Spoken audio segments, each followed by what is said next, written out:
The night I buried my 16-year-old son in a Whataburger parking lot off l-40, the only thing brighter than the neon was the line of cocaine I did off his still warming phone, so I wouldn't have to feel him die twice. I remember the exact second the light left Mateo's eyes. It was 2:47 a.m. on a Tuesday in July, somewhere between Tucumcari and Amarillo. The kind of heat that makes the asphalt breathe. He was sitting in the passenger seat of my stolen Kenworth, bleeding from a hole the size of a quarter just under his left collarbone, trying to smile around the blood in his mouth because he still thought smiling fixed things. "Mom," he rasped, "don't cry. I'm okay. Then the smile slipped and he was gone.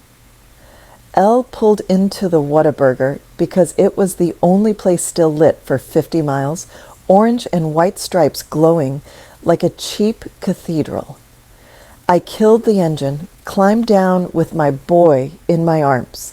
He was heavier dead than he'd ever been alive, and carried him around back to the dumpster that smelled like old French fries and broken promises.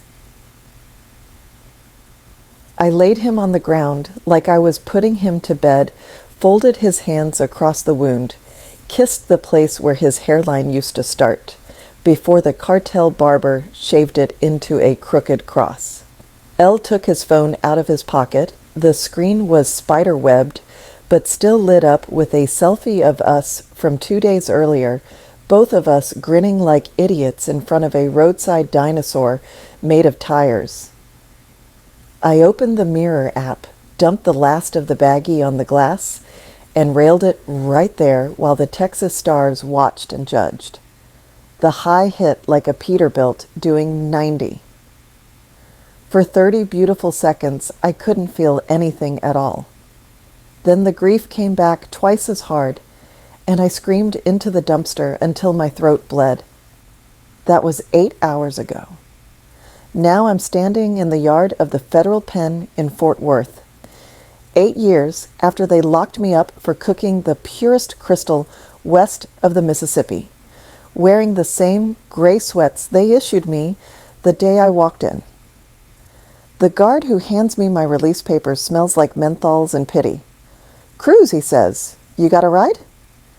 Elle looked past him to the gate, where a blacked-out Suburban idles like it's waiting on the devil himself. Tinted windows, Chihuahua plates. I know who it is before the window rolls down. "Get in, Raylene," says a voice I prayed I'd never hear again. Your boy's still breathing. For now.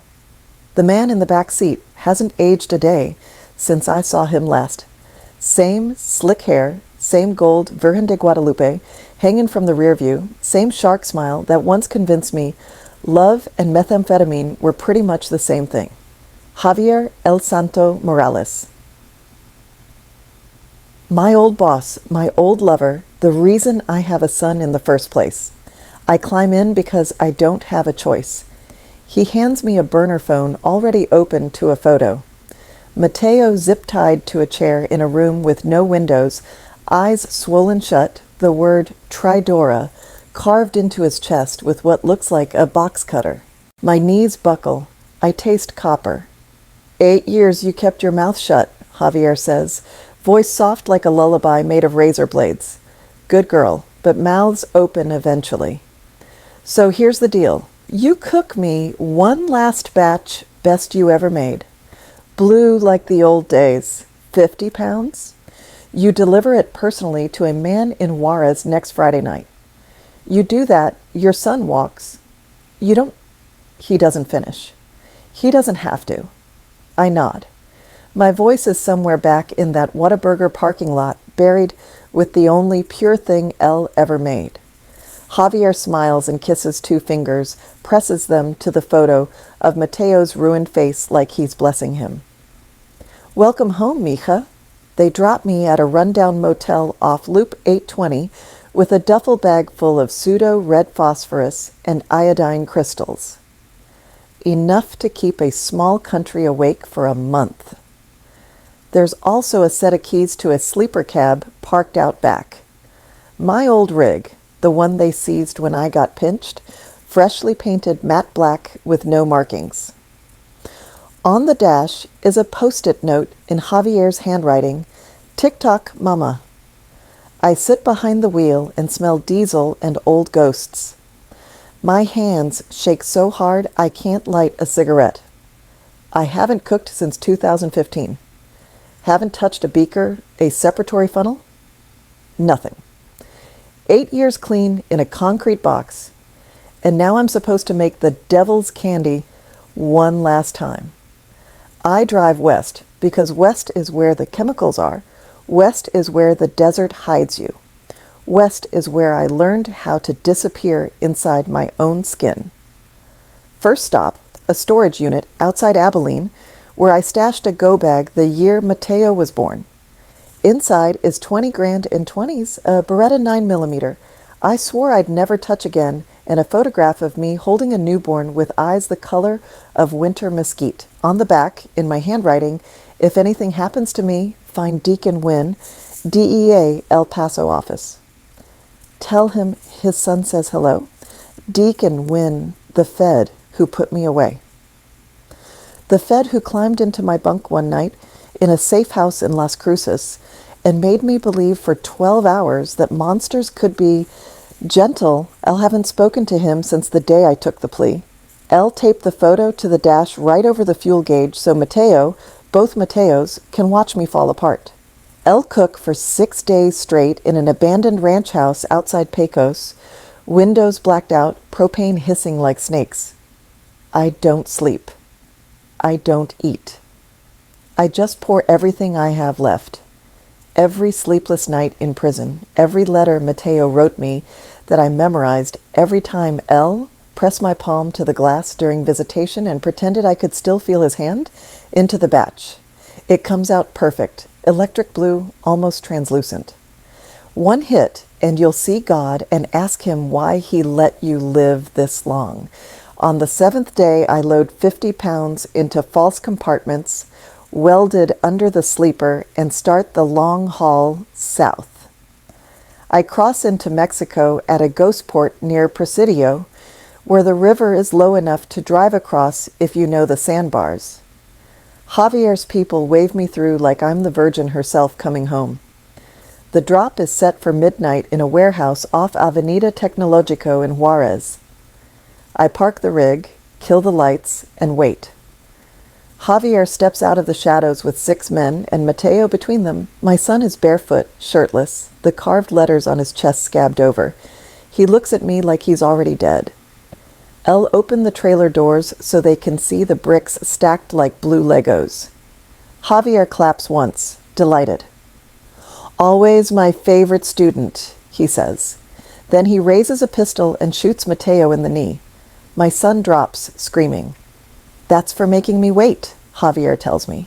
"Now get out, walk away, you did your part." I don't move. I'll look at Mateo writhing on the concrete, and something inside me, something I thought died in that Whataburger parking lot, clicks into place. I pull the Beretta from my waistband and put 2 rounds center mass into the guard, holding Mateo up. Before the echo dies, I'm moving, firing, dropping men like I'm back on the yard at Carswell, and this is just Tuesday. Javier dives behind a pallet. I keep shooting until the slide locks back empty. Silence, I run to Mateo, drag him behind the rig. His leg is hamburger, but he's breathing. He's crying. So am El, I think. I can't tell anymore. Javier's voice floats over the gunfire smoke. "You know I can't let you leave, Raylene." I reach into the sleeper, grab the duffel I packed this morning, and unzip it. Inside, 2 bricks of C4 I stole from a mining supply in Carlsbad, a blasting cap, and a burner phone with 1 number programmed. El, hold the phone up so Javier can see. "One call," I shout. "DEA raid team's been tracking this load since Abilene. They're 5 minutes out. You want to die in a Mexican prison instead of an American one? Keep talking." He steps out, hands raised, smiling, like this is all a joke we're sharing. "You won't blow it," he says. "You'll kill your own son." Elle look at Mateo. His eyes are wide, terrified, proud. Do it, Mom, he whispers. I'm not afraid. Elle press call. Sirens in the distance, getting closer. Javier's smile falters. I drop the phone, pick up Mateo, and carry him toward the exit, while the warehouse fills with strobing red and blue. Behind me, Javier starts to run. I don't look back. Later, hours, days, lose track. I'm sitting in a DEA safe house in El Paso, Mateo, on a stretcher beside me, leg already gone below the knee, but alive. Alive. Deacon Wynn walks in, wearing the same cheap suit he wore the night he arrested me. He looks older. So do Elle. He stares at the space where my son's leg used to be, then at me. You okay? He asks. I start to laugh. It sounds like crying. No, I say, but I will be. He reaches into his pocket and pulls out the photograph I taped to the dash. The one of me holding newborn Mateo. It's crumpled, blood spattered, but intact. I kept it, he says quietly. All these years, Elle, take it from him. My hands aren't shaking anymore. Outside, the desert morning is breaking pink and gold, the kind of light that makes you believe in clean starts, even when you know better. Elle lean over and kiss my son's forehead. He smells like hospital soap and second chances.